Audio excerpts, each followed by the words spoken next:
അംബുജായത ലോചന കോമള കമ്പുധാരണ കാരുണ്യവാരിധേ കന്മശാപഹ നിൻപാദ പങ്കജം ചെമ്മെ കാണുമാറാകണം ഗോവിന്ദ.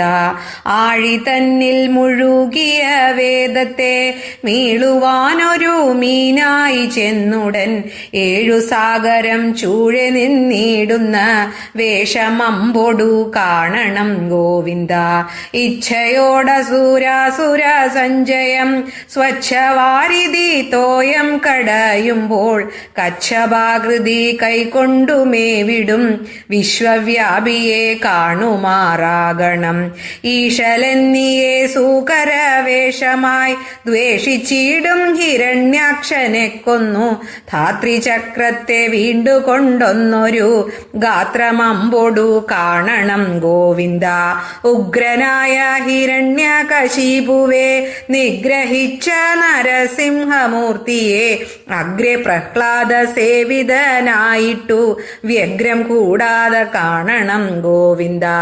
ഊഢമോദം മഹാബലി തന്നോടു ഗൂഢമായി ചെന്നു മൂവടി ഭൂമിയെ യാചിച്ചിടുന്ന വാമനമൂർത്തിയെ സേവിച്ചിടുമാറാകണം ഗോവിന്ദ. എണ്ണിക്കൊണ്ടൊരു 31 പ്രാവശ്യം എണ്ണമില്ലാത്ത ക്ഷത്രിയ വംശത്തെ ദണ്ണിപ്പിച്ച പരശുരാമാകൃതി കണ്ണിൽ കാണുമാറാകണം ഗോവിന്ദ.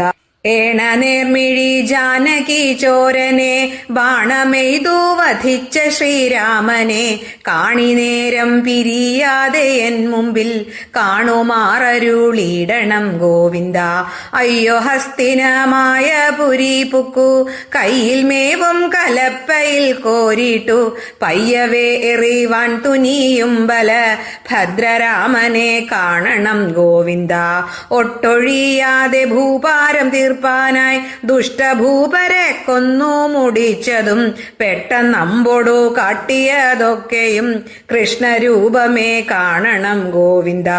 ഓർക്കിലെത്രയും പേടിയാമിന്നിമേൽ ഖഡ്ഗിയായിട്ടവതരിക്കുന്നതും ഖഡ്ഗവുമേന്തി മ്ലേച്ഛരെയൊക്കെയും വെക്കം കൊൽവതും കാണണം ഗോവിന്ദ. ഔവിധമായ 10 അവതാരവും ചൊവ്വോടെ ചൊൽവനാർക്കു കഴിയുന്നു ദൈവമേ തവ കാരുണ്യം കൊണ്ടുമേ കൈവരേണമേ കൈവല്യം ഗോവിന്ദ. അന്തമില്ലാതെ ഞാൻ ചെയ്ത പാപത്തെ നിന്തിരുവടി നീക്കിക്കളഞ്ഞുടൻ അന്ത്യകാലത്തു മുക്തിയെ നൽകുവാൻ ബന്ധു നീയല്ലാതില്ലമേ ഗോവിന്ദ. അച്യുതാനന്ദ ഗോവിന്ദ മാധവ സച്ചിദാനന്ദ രൂപ സനാതന ഉച്ചരിക്കായി വരേണം നിന്നാമങ്ങൾ വിശ്വനായക.